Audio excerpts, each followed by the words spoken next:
The story of the kings and queens of England is more surprising than you might think. It's a fine drama, 1,000 years of tales of lust and betrayal, of heroism and cruelty, of mysteries, murders, tragedies, and triumphs. Oh, you're probably thinking that applies to medieval kings, all right, but this programme's about the modern monarchy, from Victoria to the home life of our own dear Queen, and there's not much of that sort of thing going on here. Oh, really? Keep watching. What, you may wonder, did lust have to do with the matronly Queen Victoria? Well, she was young once, and her husband, Prince Albert, gave his name to more than just a bridge, a concert hall, and a memorial. No other British royal has a body piercing named after him. And we can't show you where the ring goes in a Prince Albert, you'll just have to guess. Kept Victoria happy, 9 children. And this isn't only a collection of royal trivia for the tabloids. We can reveal for the first time on television that the present Queen's grandfather, George V, actually took over the running of the country, secret personal rule, for a few days in 1931. He believed it was the only way to save the country from revolution. Most of the papers relating to this are still hidden. How much do we really know about what goes on? In 1867, Walter Bagehot wrote a book on the British Constitution which said that it had 2 parts, the efficient part and the dignified part. The dignified part was headed by the Queen. It was a piece of theatre whose only purpose was to make people feel loyalty. The actual power was entirely held by the efficient part, which he said was a secret committee called the Cabinet. Everyone believed Bagehot's book. The government encouraged people to believe it. So did the royal family, then and now. Well, they would, wouldn't they? The truth has been rather different. Obviously, when the 18-year-old Victoria came to the throne in 1837, she wasn't in much of a position to try to run the country. She'd had a rather odd upbringing. Her father had been a brother of George IV and William IV, but he'd died when she was a baby. Her mother was a straight-laced German princess who was determined that her daughter should not be part of the disreputable life of the court, or murdered, as her mother thought possible, by one of her terrible uncles who wanted the throne himself. She was brought up in isolation in Kensington Palace, which in those days was rather cut off from London. Her main interest on becoming queen was to finally cut free of her mother, and hopelessly, utterly in love with her first cousin, the 20-year-old younger son of the Duke of Saxe-Coburg-Gotha. He's excessively handsome. Such beautiful eyes. My heart is quite going. He certainly tried hard to look good. That notorious ring piercing, if it did exist, no one can be quite sure, was attached to a chain to assist in smoothing the line of his breeches. They married in 1840. She wasn't hugely popular at the time. Headstrong, willful. She actually blocked a change of government because it would have upset her domestic arrangements. The Prime Minister, Lord Melbourne, had given her the wives and daughters of his own supporters as the ladies of her bedchamber. When his Whig government fell and Robert Peel came to power, Peel insisted that the Queen should replace at least some of the ladies so that the court wasn't a complete one-party state. Victoria refused. Peel felt forced to resign, and Melbourne came briefly back to power. People didn't like what she was doing, they didn't like her, and they didn't like the stiff German, Prince Albert. Peel came back to power and refused to grant him much more than half the allowance Victoria demanded, saying that people were very hard up, which they were. The position of the throne seemed pretty shaky. It didn't seem likely that this would become the most secure and richest monarchy in the world. How did that happen? When Victoria came to the throne, all she had as her own was the revenue of the Duchy of Lancaster, £27,000 a year. The Sunday Times Rich List for 1990 showed Elizabeth II as being worth £6.7 billion. That's nearly 10 billion in today's money. The richest person in the land by a huge margin. It's true that the latest Rich List shows her being worth a mere 250 million. Has she lost 97% of her money on the horses? Did she give it all away to charity? No. The latest figure is a guess, based on an instruction to the Sunday Times not to count anything she holds on trust for the nation. Obviously, she can't sell the crown jewels and pocket the proceeds, but actually, most rich people hold much of their wealth in trust, yet it's still treated as theirs, because they have the use of it. The royal move into profit began when Albert took charge of the royal finances. He wasn't allowed to be king. There was deep suspicion of him. But Victoria let him manage her affairs, and he did an astonishing job of it. The royal household was an incredible Gothic antique. To clean a window in Buckingham Palace was a job for the Lord Chamberlain's staff. Unless it was a kitchen or scullery window, then they had to call on the Lord Steward. And laying a fire was the Lord Steward's job, but lighting it, the Lord Chamberlain's. As their staff were not on good terms, the Queen froze. Other palace staff were paid for jobs whose very purpose and even existence had been forgotten. Enter Albert with boiling water and a hatchet. He sorted that lot out and cut Victoria's costs dramatically. He had a huge capacity for work and organisation, so when he came up with the idea for a great exhibition of the world's arts and industry, no one should have doubted that he could make it happen. Of course, they did doubt it. They had no confidence in the exhibition hall, the Crystal Palace, a giant greenhouse erected by a gardener. And when they realised that thousands would congregate there, they thought that it would be a rallying point for revolutionaries. The opening of the Great Exhibition on May 1st, 1851, was a thrilling day for the nation and for Victoria. The royal couple began to be viewed with some enthusiasm, and it was quite understandable that the next year an eccentric miser should leave the Queen £500,000 in his will. Albert's influence in government rose visibly, which of course soon put an end to his popularity. By 1854 it was generally believed that Albert the Foreigner was a traitor in league with Russia, forcing loyal ministers out of office. Crowds gathered round the Tower under the impression that Albert and Victoria had been arrested for treason. That frenzy died down, but at the back of it were two things that were going to be permanent problems. One was that the Queen and the consort must have some role in running the country, but that couldn't be squared with any kind of representative government. And the other was that people were realizing that the monarch was making a profit, and they didn't like it. The solution was to conceal what was really happening under a cloak of secrecy, and that cloak is still in place. When I was researching a book on the most sensitive part of this story, I needed to see some papers that should have been released by the Ministry of Defence. The then Navy Minister, David Owen, read the file and released it, but the crucial documents weren't there. He suggested they would have been treated as the private property of the Crown and kept in the Royal Archive. Private. I wasn't allowed in. Albert's own role was pretty secret. He was in reality acting as King of England, but that was behind the scenes. The title he was eventually given in 1857 was just Prince Consort. He took it very seriously and worked himself to death. His last act as the hidden King of England was at the end of 1861 to stop the Prime Minister from sending an angry dispatch to the American government. If it had been sent, England would probably have been pushed into the American Civil War. On the terrible shriek, she never recovered. She retired to Scotland and went into what seemed to be everlasting mourning. She and Albert had built a number of retreats for themselves, Osborne on the Isle of Wight, Sandringham in Norfolk, and her favourite Balmoral. Here she hid for months at a time with the faithful Highland retainer John Brown. He was allowed enough familiarity for the Queen to be widely referred to as Mrs. Brown. Victoria herself could see no reason to take part in public ceremonies like the opening of Parliament. She thought that her hidden role as the head of her government was enough. But that, of course, led many people to wonder why they had to pay for her upkeep at all. She received, as she had done from the start of her reign, £385,000 a year from the government. It was more than she needed. Her court was nowhere near as expensive as, for instance, George IV's had been.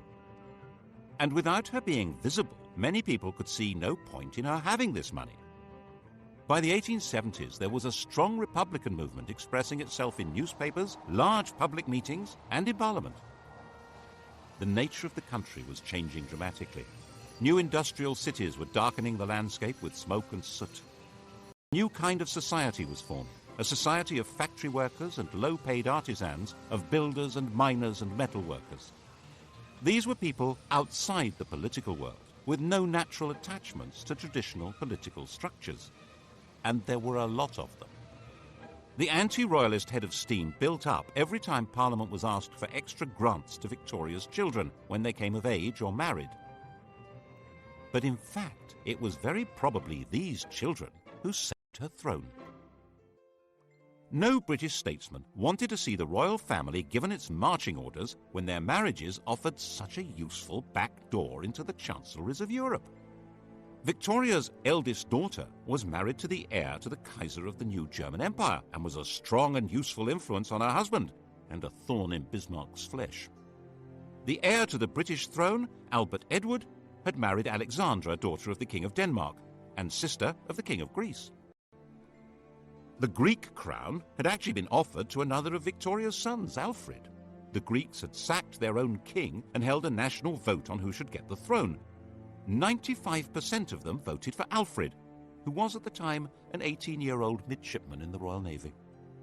The government made him turn it down because they had promised to keep their hands off Greece. Never mind. It went as a sort of hand-me-down to the son of England's good friend, the King of Denmark. And in 1874, Alfred married the daughter of Tsar Alexander II, which was jolly useful given the Anglo-Russian competition on the edges of India. These were marriages that would produce. Died in 1901. She had over 90 living descendants. It was a full-time job just getting them birthday presents. The rulers of Germany, Greece, Romania, Norway, Russia, Yugoslavia, Spain, and Sweden would all trace their descent from this stout little lady. There was a downside to this royal intermarriage. Victoria was a carrier of haemophilia, the condition that prevents blood from clotting, and the Spanish, Prussian, and Russian royal families were consequently affected by it. But even if the British government had known about that, they wouldn't have shed many tears over it. As a system for exercising influence abroad, the monarchy was well worth the money. It also ought to have the advantage at home of inducing people to be loyal to their country even if they detested its government, which was obviously very useful if you ran that government. But to sell monarchy to the British public, that monarchy needed rebranding. Enter, in 1867, a new Tory Prime Minister, Mr. Disraeli. Just the man to do it. He flattered, flirted, and lured Victoria out of mourning and back to public life, creating her Empress of India, turning her into the Queen Empress. Britain was now a world power with an international trade that dwarfed all others. Its navy dominated the oceans, and its empire expanded on the simple principle that trade follows the flag. And if the Union Jack is flying in each remote corner of the globe, then other flags aren't. The problem was for a small country with a very small army to rule ever more of the Earth's surface. That rule couldn't be maintained by force. It required the consent of the governed. And the grand theatricality of Disraeli's Victorian imperialism invited people throughout the empire to take pride in being subjects, not of a bunch of industrialists and politicians, but of a prim and matronly great sovereign. Victoria became the logo of the British Empire. Her portrait spread all over the world, thanks especially to the introduction of postage stamps. Her statue would appear in virtually every ambitious town and city of the British Empire. And where there was no statue, there would certainly be a Victoria Street, or Victoria Park, or Victoria something. The whole process came to a glorious climax in her Golden Jubilee of 1887.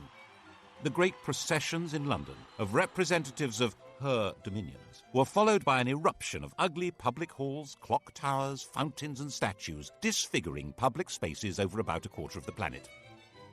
By the time Victoria died, hardly anyone even remembered that her throne had once seemed endangered. And she'd reigned so long, 64 years, that hardly anyone could even remember any other sovereign. Her death in 1901, 22 days into the new century. Now, Britons would leave the 19th century without the security of the great mother hen.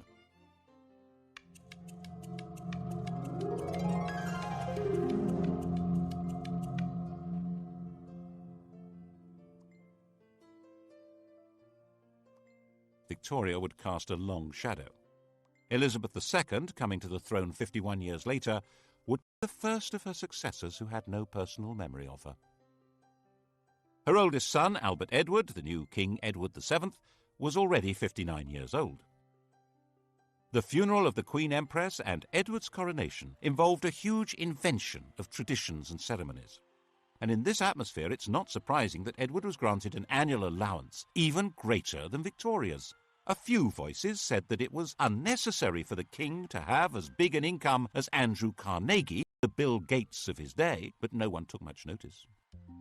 Edward had been given a miserable and oppressive childhood.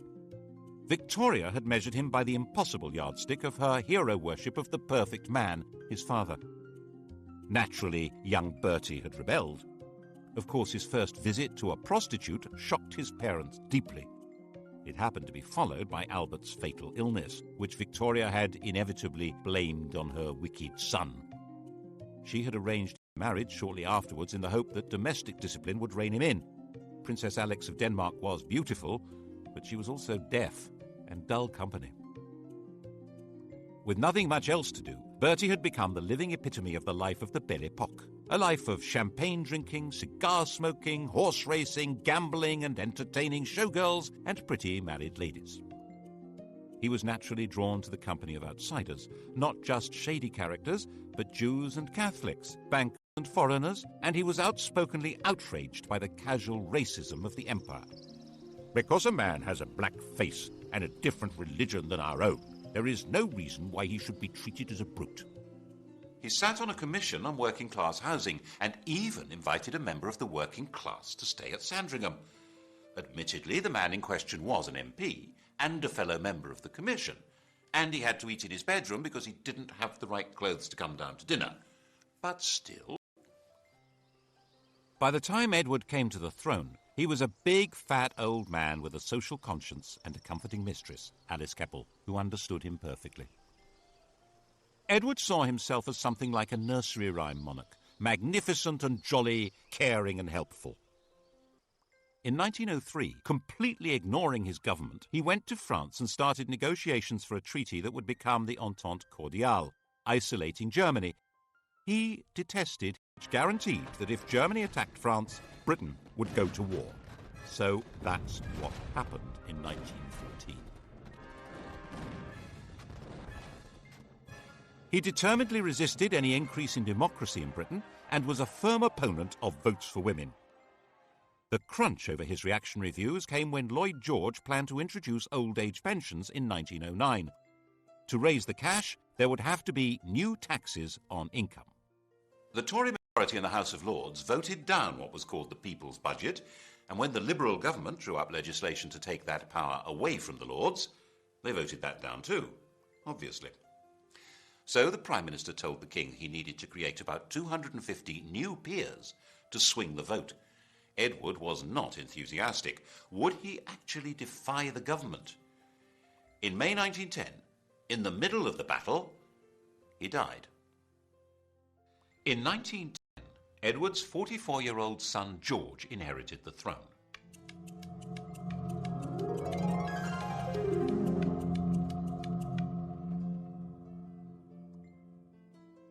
He was the late King's second son. He'd worked as a commander in the Navy, to which he was deeply attached. But in 1892, his elder brother Clarence had died, and he'd unexpectedly become heir. To step into his brother's shoes, he'd left his job and married the woman who'd been betrothed to Clarence, a relative called Princess Mary of Teck. He now inherited a fortune worth around 140 million in today's prices, and a political crisis. As part of the deal with the government to pass the budget and cut the powers of the House of Lords, it was agreed that the Crown could stop paying any income tax. In return, the King would pay for his own trips abroad. The new constitutional deal drew the teeth of the House of Lords. Whatever the elected government in the Commons decided to do, it now could do.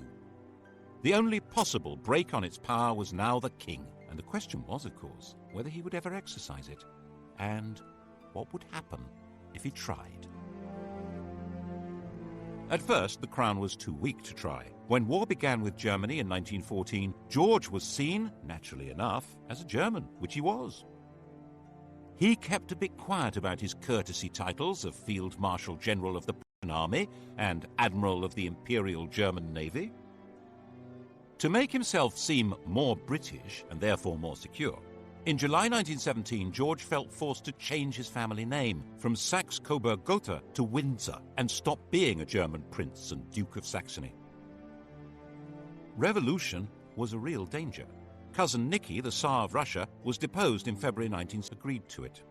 But King George was terrified of being associated with a man now labelled tyrant by revolutionaries, so he forced the government to withdraw the offer. The Bolsheviks took over Russia in October, and Nicholas and his family were slaughtered.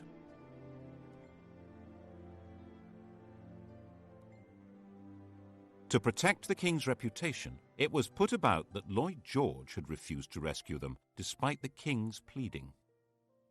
Then in November 1918, a German revolution forced the Kaiser, Cousin Willie, to abdicate, and Germany gave up the war. The whole political landscape had been transformed. There had been 6 emperors when George was crowned. By 1925, he was the only one left, and his world was not exactly safe. Most of the Southern Irish were committed Republicans. Attempts to hold that country by force were disastrous, and in 1922 the Irish Free State had come into being. King George had lost a considerable chunk of his kingdom. The wealth of the royal family continued to grow, due largely to Queen Mary's enthusiasm for collecting valuable trinkets at special prices. The Romanovs hadn't been allowed to join the British royals, but a substantial chunk of their jewellery did. People began hiding their treasures if the Queen was coming to call, as she would hint strongly that she expected to be given them, and sometimes take them anyway, so that embarrassed aides had to quietly return them later. In 1924, Ramsay MacDonald became Britain's first Labour Prime Minister. The old political establishment had been given a kicking. No one knew where this might lead. And then came the Wall Street crash of 1929 and financial disaster.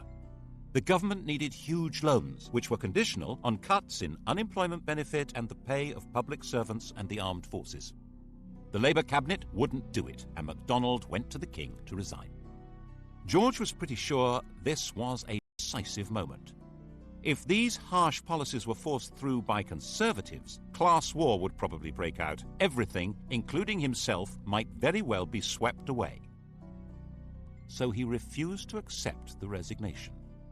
He persuaded Ramsay MacDonald that it was his patriotic duty to stay on as the leader of a new coalition government to force through the cuts. That way, they were more likely to be accepted. This was an extraordinary exercise of royal power, and it wasn't over yet. When the cuts were announced in September 1931, the entire Atlantic Fleet went on strike. This was the most powerful military force in the world, and it was gathered at Invergordon. There was total panic in the Admiralty. Mutiny! The intelligence service, all the disaffected, including the police, on the way. The financial markets went into a tailspin, and the Bank of England was forced to stop exchanging pounds for gold, going the gold standard. The Admiralty drew up plans to bombard the mutinous fleet from the land and sink its own ships. And the King decided he had to save the Navy and the country. He knew sailors. They weren't revolutionaries. They just needed to be spoken to in the right way. In complete secrecy, he took control, appointing a retired admiral to deal with the situation. Admiral John Kelly was not appointed by the government or the Admiralty and was instructed not to report to them, but directly to King George. He offered the sailors a deal. If they sailed back to their home ports, the King would see to it that their grievances were taken seriously and they would not be punished. It was a sensible approach, and it worked. But all evidence of the King's role and Kelly's appointment was hidden. We're not supposed to know what power royalty can wield. Of course, the bit about mutineers not being punished was a lie. Once the danger was past, the leaders were identified and quietly removed. The following year, 1932, King George gave the first Christmas radio message. He was now a presence in homes throughout his empire. The empire had changed its form, of course, and in 1931 the dominions, the white bits of the empire, Canada, Australia and so on, had become legally independent of Westminster. They were the Commonwealth, and the sovereign was its institutional core. As part of his programme to make the monarchy seem British, and so he hoped more secure, he decreed that his children need not marry partners of royal descent. This would indeed transform the position of the monarchy. But but not in the way he expected. In 1936, when George was 70 and dying, his doctor, Lord Dawson, decided to ensure that the death would not be reported first in the vulgar evening papers. You've heard of Lord Dawson of Penn. He's killed any number of men, and that's why we sing, "Oh God, save the King," from Bertrand, Lord Dawson of Penn. Lord Dawson met the Times' deadline by giving the King a fatal injection, called a whiz-bang. George was told he would soon be convalescing in Bognor. His last words were, "Bugger Bognor." The Times was told he'd said, "How is the Empire?"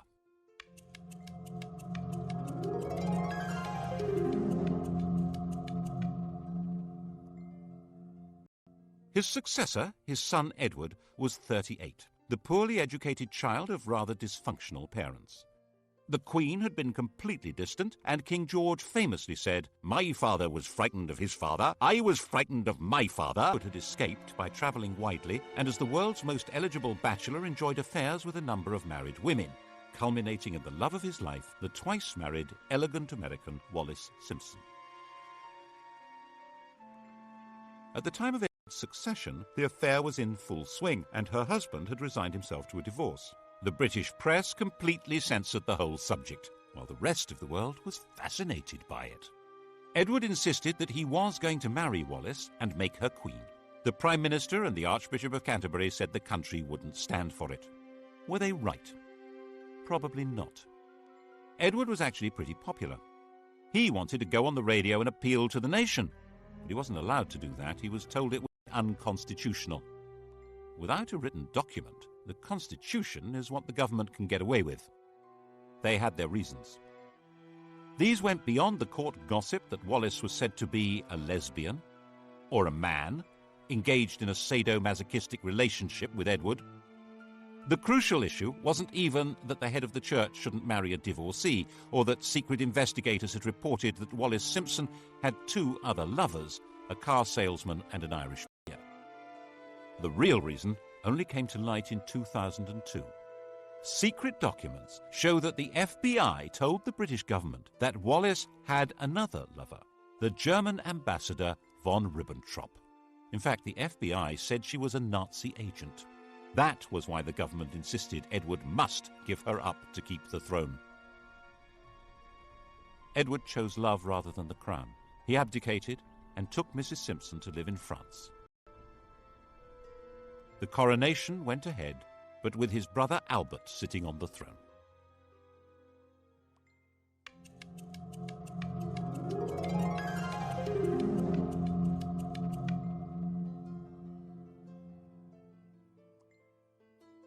Albert was crowned as King George VI.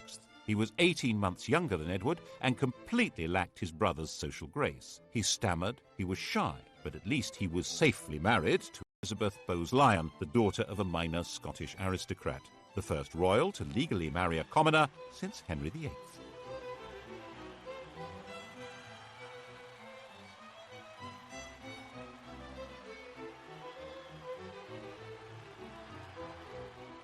George didn't have much in the way of winning ways, but his wife, enraged at what Edward had done, was determined to help him through. She arranged speech therapy to cure his stutter.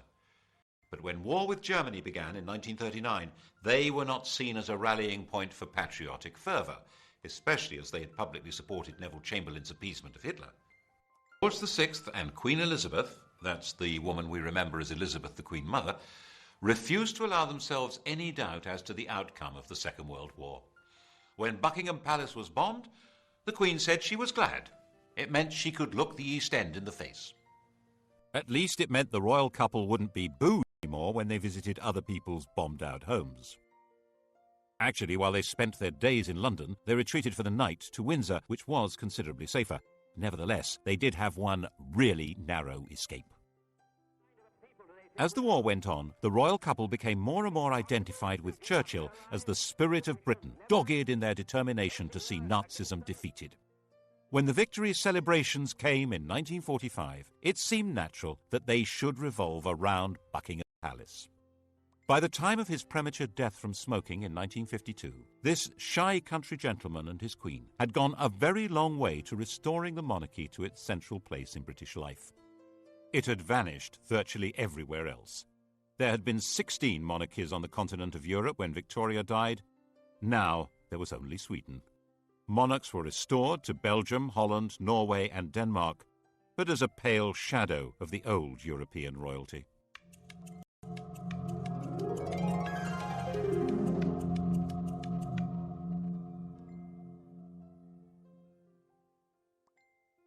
The new queen, the 25-year-old Elizabeth II, seemed to be a fairy tale remnant of a lost world of glamour. Her coronation was a celebration of pageantry itself in a country that was a vast bomb site. 4 houses out of 10 had been damaged or destroyed. It was even shown on the new medium of television, though the Archbishop of Canterbury feared men would watch in pubs without removing their hats. By her side in the coronation coach rode her husband. Like Albert, he would never be crowned. Philip, Duke of Edinburgh, was from the Greek and Danish royal house of Schleswig-Holstein-Sonderburg-Glucksburg. He had no surname. He was given the name of one of the branches of Elizabeth's family, Mountbatten. There was no question of the Queen becoming a modest suburban sovereign like the restored European royals. George's widow was sure her daughter should be regal and grand. Royalty required flunkies and castles and palaces and golden coaches. She herself made do with 6 cars, 3 chauffeurs, 5 chefs, 2 pages, 3 footmen, 2 dressers, and 30 secretaries, maids, treasurers, and housekeepers. And she was absolutely dead set against royalty paying publicity from the governments of the day.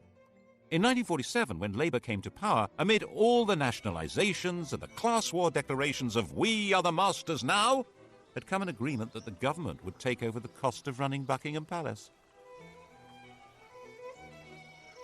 Now the Conservatives said the government would take over the cost of the royal train and royal visits abroad, and freed the Queen from paying tax on property, apart from rates on Sandringham and Balmoral. In Edward Heath's time as Prime Minister, it was officially stated for the first time that the Queen pays no tax. In 1973, she was exempted from the new Companies Bill that could force shareholders to identify themselves even if they hid behind the names of nominees. Her shares are hidden in a company called the Bank of England Nominees, which can only be used by heads of state and is uniquely exempt from disclosure laws.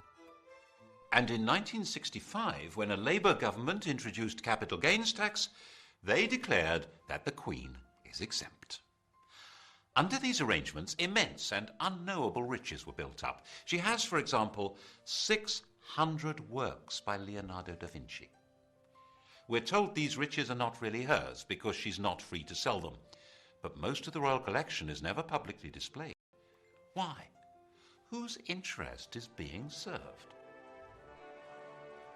It obviously means the monarchy can put on a heck of a show that goes far beyond their demand on the public purse, and they don't need to run the risk of asking us to fund the whole thing from taxes.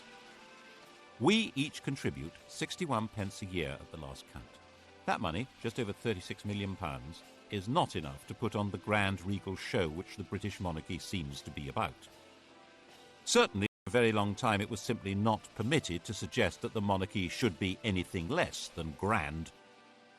In 1957, Lord Altrincham wrote an article arguing for a modernised monarchy. He called the court complacent and out of touch, said the Queen was a priggish schoolgirl, and said that the monarchy should not be, as it was, intimately associated with the upper classes. Wow! The Duke of Argyll said that he should be hanged, drawn and quartered, and the BBC immediately dropped him from any questions. In fact, Altrincham had got it wrong. Lavish splendour was just what most of the public wanted from their monarchy. They would have despised a queen on a bicycle. They wanted to be deferential. They probably still do. And there were 20 more years of this kind of thing to come. In 1977, the year of the Queen's Jubilee, the Sex Pistols' anthem "God Save the Queen and Her Fascist Regime" was banned from being broadcast, even when it outsold all other records. The imperial title had already disappeared in the days of George VI, when India and Pakistan became independent. The empire became the Commonwealth, and of the 58 past and present members of that vague organisation, only 16 have Elizabeth as their head of state, and falling. Why did it matter so much to protect and sustain royalty?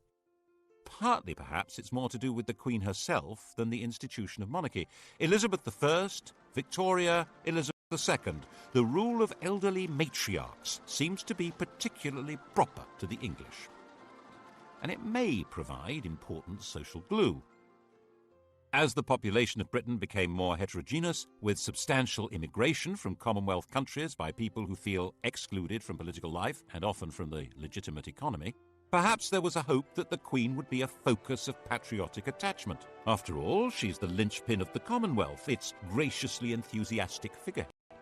And promoting the image of a glamorous and golden royalty above and outside politics that is synonymous with Britain may be a very useful way of creating legitimacy for a state that might otherwise look rather shabby.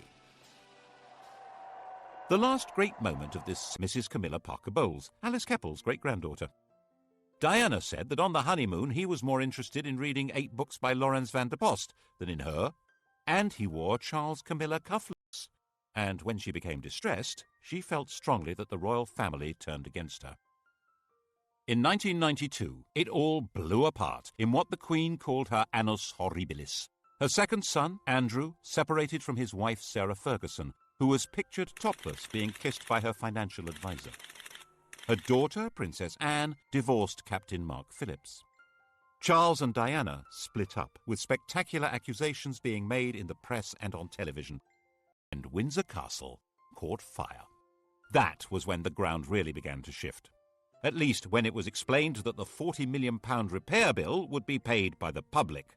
There was a huge collective breath of, "No, it won't." And so the Queen decided it would be much the wisest thing to offer to pay 70% of the cost. She opened up some of her homes to the public to raise the cash. There was still astonishingly little direct criticism of the Queen. In an age when television and the press have the power to pull down anyone, the Queen and her mother were treated with respect, even devotion. But the rest of the royal family had become fair game and were subjected to a ferocious assault of public humiliation. Why did we support the royal family and all their wealth? Why were we giving them all this money? The press pack was baying at their heels and refund the parliamentary allowances received by other members of the royal family. But things didn't get any better. And the Queen herself began to be criticised in 1997, when Princess Diana was killed in a car crash in Paris.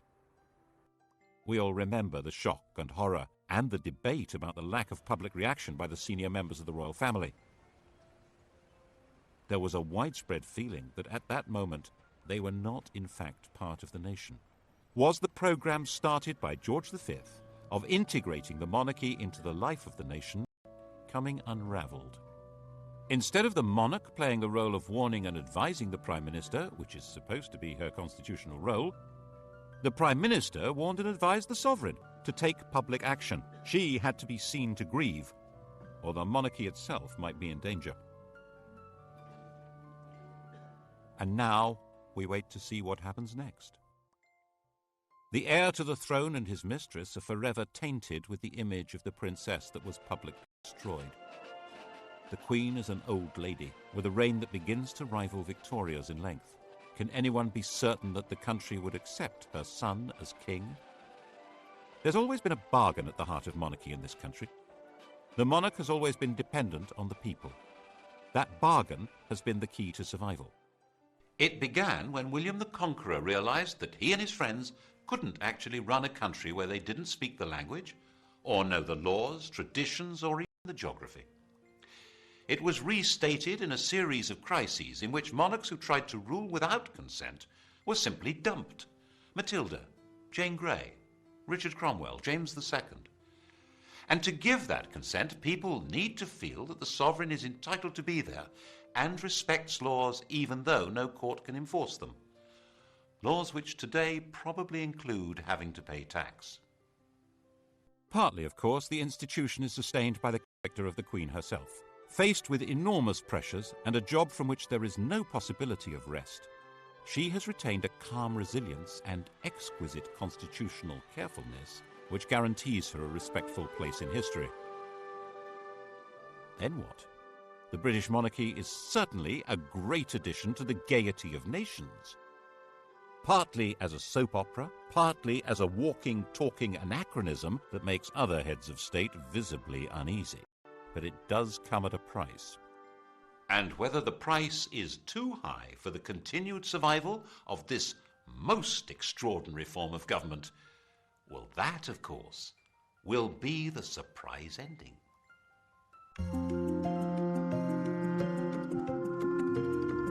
Hollywood's top 10 sites, that's tonight from 6. Coming up, the story of the strongest, sharpest blade that's ever been made, a decisive weapon.